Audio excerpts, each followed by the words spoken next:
Hello, my name is Benjamin Hart. I'm an American attorney and the managing director of Integrity Legal here in Bangkok, Thailand. As the title of this video suggests, we're discussing digital money yet again. Unfortunately, this thing is considered to be it's like a friggin' barnacle here in Thailand that we've had to deal with. That said, I thought of making this video after reading a recent article from Thai PBS. That's thaipbs.or.th. Article is titled, Thai Teens to Receive 10,000 Baht Under Phase 3 of Cash Handout. Now, I love the headline because it says cash handout, except nobody's getting cash. Quoting directly, the Economic Stimulus Policy Board, which, when did that come about? What is that? And do we need it? And by the way, I've noticed that as the DTV has sort of twilighted out at the end of high season here, and we've seen a dwindling of the farangs that are here for the normal high season. They're not here like they usually are. I'm noticing now in the mainstream, especially financial press, but Bangkok Post elsewhere, but Thai PBS, that sort of vein of Thai political thinking too. Again, they're all talking about, you can start to see the momentum building behind a storm of a narrative that is, oh, Thailand's in dire economic straits again. We got to print a bunch of money or go into a bunch of debt in order to do something about this. Dogs and cats living together, mass hysteria. It's a lot of nonsense. I just, look, if you look around here, I'm not saying Thailand's perfect. We have serious issues with regard to the export market and exporters and manufacturing. I get that. And Thailand has to stand in between China and primarily the USA and China and has to kind of navigate those waters. I don't envy anybody that's in that sector. But is Thailand in dire economic straits? I don't think that's fair at all. Look, you can agree, disagree, like it, dislike it. The legalization of cannabis had a tremendously positive impact on the Thai economy, whether people want to admit that or not. Then on top of that, it compounded with more tourists coming in. And to their credit, the core coalition party came up with this DTV. That caused a lot of interest in Thailand. And frankly, we saw a great high season. And now, as I've discussed in other videos, our tourism books aren't cooked anymore, where we have these multi-entrants that are really just here once, but they're coming and going like 3 times and being counted in triplicate when they really are just a one-time entrant. So Thailand is doing well in the tourism sector. I would say while it may have some issues when it comes to export and heavy industry and things, this is always kind of the teeter-totter, the seesaw back and forth here. Tourism's either doing good and that sector seems to be doing bad, or it's the other way around. Well, we had 4 years of the other way around where exports were booming because everybody was buying stuff on Amazon because the world was locked down, but the tourism sector here in Thailand literally was on its back. I mean, I saw people literally take their own lives as a result of the policies associated with COVID. And again, these are the people that are directly benefiting from the tourism. It's not the GDP economy, if you will, the financialized economy. It's the real economy here in Thailand. It's the real people, the real stall owners, the people that make things and transact at the street level. Those people are doing all right. So overall, not all across the board, everybody's got their own problems, but compared to 2 years ago, yeah, it's better.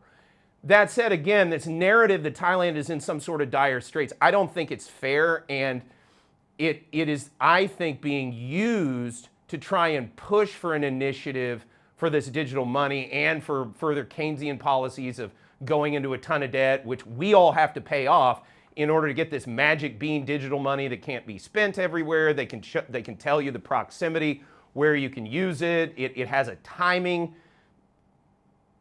feature, if you will, wherein it can be turned off at will. The money, it's not money, as I've discussed at great length. That said, quoting further, the Economic Stimulus Policy Board agreed today to issue 10,000 baht to each of about 2.7 million young Thais in the 16 to 20 age group around the second or third quarter. Again, with regard to this board, who elected these people? How are they appointed? When did it come about? I've never even heard of this. And why do they have the authority to give away our money? Quoting further, because it is state money, okay? This is not just a giveaway that it's just money grows on trees. We got to pay this back. So why are you giving away our money? And who gave you the authority? Economic Stimulus Policy Board? What is that? Quoting further, Finance Minister Pichai Chunhawajira announced today, is this the same guy that thought it was a good idea to have more inflation? Quoting further, instead of handing out the financial support in quote-unquote digital money to all Thais aged between 16 and 60, as originally planned under phase 3. Well, okay, so they're not going to make it all digital money, so we're all supposed to be thrilled about that. How about just no digital money? We don't need this, we don't want it, it's not particularly fit to purpose. What's the use of this? We already have the ability to move things in our standard currency via online transactions. So we don't need digital money. So, and stop with these half measures as if I'm like somehow going to give up. I'm a dog on a bone with this thing, okay? I'm not going anywhere. So just saying, oh, we rolled it back a little bit, not enough for me. It needs to go away. This is bad for Thailand. It will hurt Thais in the long term. That said, quoting further, Deputy Finance Minister Palpum Rosana Sakun explained that the board chose to distribute the digital money for the first time since the launch of the cash handout. So I love the doublespeak in this. For the first time since the launch of the cash handout. So they're not handing out cash, but they keep trying to use that word. Quoting further, to the 16 to 20-year-olds only. And look, 16 to 20-year-olds. Why are 16-year-olds getting any money? They're not in the workforce. I mean, they may be driving around a motorbike or something, like helping their dad or, or their mom or something. 16 to 20-year-olds? Why would you be handing out government money that these people, and on top of that, they can't form intent for an underlying contract. You're going to attempt to put them on the hook in a public sense over this? How? How is it legal to distribute this to kids? To minors? That said, to 16 to 20-year-olds only, quoting further, because it is in line with the economic situation, whatever that means, and because these people are familiar with technology and will have no problem in accessing the digital money. You mean they're becoming indoctrinated to usage of digital devices that are being tied to them like a LoJack is tied to a prisoner on parole? Is that what you're talking about? It sounds to me like you're trying to train these kids into using digital money forever. And in a way, it looks to me like a form of digital serfdom. This is wrong. And what are you doing trying to give it to kids under 20? They're not adults. You're trying to saddle them with the digital money? You're trying to saddle children? What are you doing?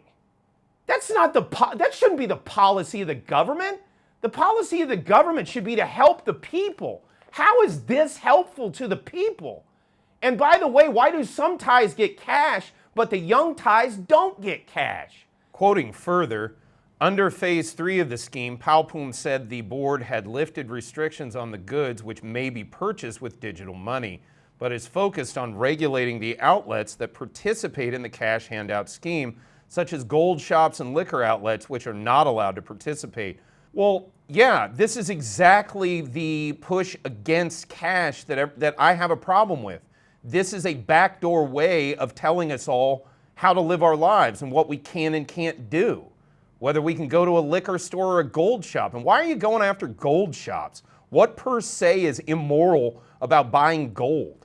That said, quoting further, he said that liquor available in convenience stores can be purchased using the digital money. Oh, so your morality doesn't mean that much when it comes to mass consumption of liquor in a convenience store context? What is that?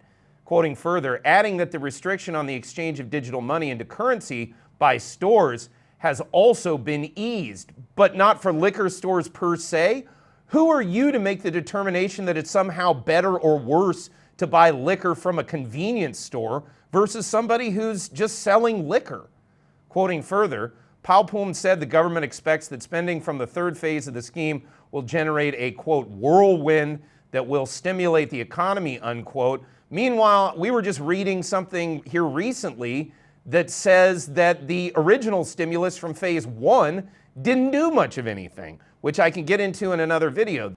Everything about this is wrong. It's wrong from its inception. I think this is a terrible idea, and this is yet another iteration of how bad an idea this is.